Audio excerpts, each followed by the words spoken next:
When I was first invited to put a proposal together, I hadn't visited Cherryburn, so I was thinking about the relationship between my work and Thomas Bewick's work. And I've done a lot of work that relates to natural history in different ways. One of the things I've made is a series of life-size paintings of bulls. And Thomas Bewick's print of the Chillingham wild bull is the most famous Bewick print, so I thought it would be great to do a life-size painting of a Chillingham bull. But then I visited Cherryburn and realised how small it is, so I had to rethink the whole project in a way. So the idea of making a series of walks that echoed Bewick's walks around Northumberland, and the idea of using drawing or a sketchbook to capture what I can see, suddenly moved to the centre of the project, really. The walks focus on the Tyne River, which is the route he took walking from his workshop in Gateshead, walking back to Cherryburn where his family lived. This is the cottage here, and it's when I went in here that I suddenly got an idea about what kind of work I would make and where it would go. I was really interested in thinking about how paintings could work at a place like Cherryburn without it just being an exhibition. When I walked into this space, which is the bedroom, I saw this wall with these niches in it, and I immediately liked the idea of a series of paintings that are inset into the wall. The idea of work that had a scale that fitted with the scale of Bewick's prints. They're so small, you kind of go up and look at them. And as soon as I got a sense of the scale of the work, the kind of idea became very clear that that's what I wanted. And working out how they're actually going to work in this space is something that I'm doing at the moment. I've got a life-size drawing of this wall on the wall of the studio. My thinking at the moment is that I want to try and use the whole of the wall and have a piece in each of the spaces and maybe two in some of them, so that when you look at it, it'll be like the whole thing is one piece of work, an installation. There are two different kinds of paintings. There are the mainly landscapes that have come from walks that I've done around Cherryburn, based on photographs that I've taken. And these are all done in oil paint on wooden panels. And for the actual exhibition, they'll be framed under glass. And the other paintings are these little black and white ones, which are all figures of men from Bewick prints. And these will kind of punctuate the installation. What I realised with the paintings that I'm making, the landscapes, is there weren't any figures in them, and I wanted to get figures into the kind of installation in some way. So I began to look at the Bewick prints to find figures in there that I could take out and make into these other paintings. But I've edited everything out other than the man and the tree, so that there isn't a sense of a landscape.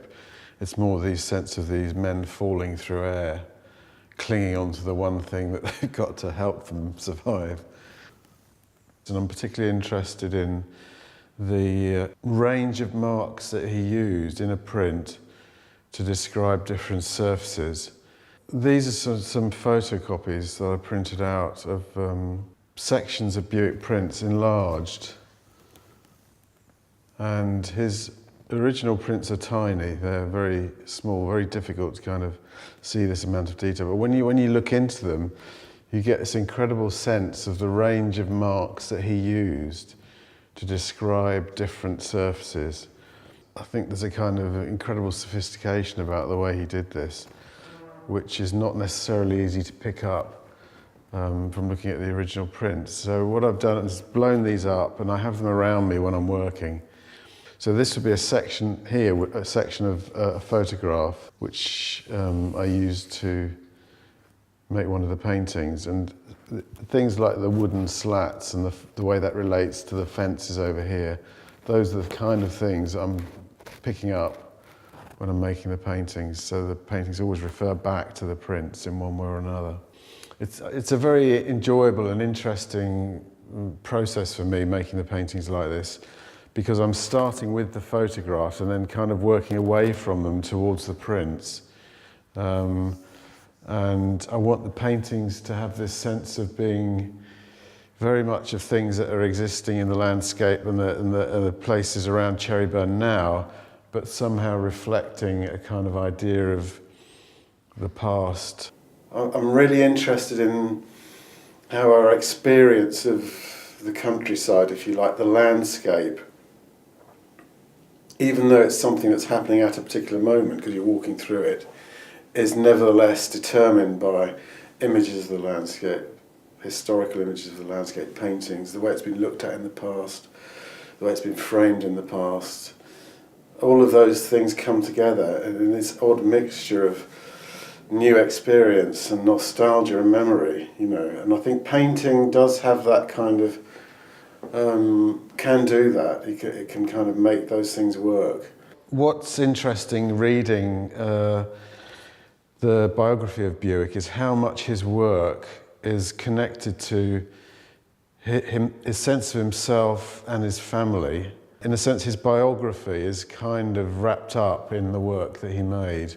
And that's something that I've found unexpectedly has happened in my relationship to the project. My parents lived in Northumberland when they retired. They moved up there, lived there for about 20 years. And my dad died about 5 years ago, and my mum died actually after the start of this project. And two of the paintings here relate to them in particular ways, in that this is Weekwood Moor up here, which is where we originally scattered my dad's ashes, and later on my mum wanted to be scattered in the same place, so I went on a walk up there with my two brothers and my son Jason with my mum's ashes, and we scattered them on the rocks at the top of Weekwood Moor.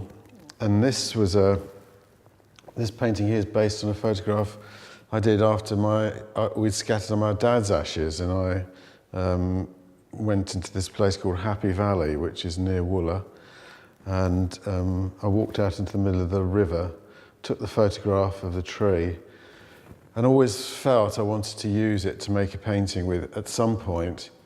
And then this project gave me the opportunity to do that. And I've used a device that Buick uses in some of his prints, in carving letters onto the rock here as just my dad's initials, PWF. And I don't want to kind of overemphasize that part of it, but it is part of the way I think about the work and this project, in that I'm kind of connected to it in a more sort of personal way. And that's quite unexpected, actually.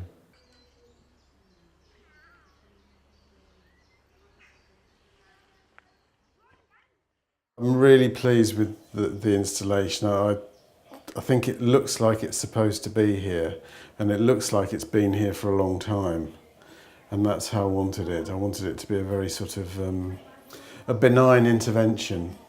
Making the paintings was the first time that I began to make landscape paintings.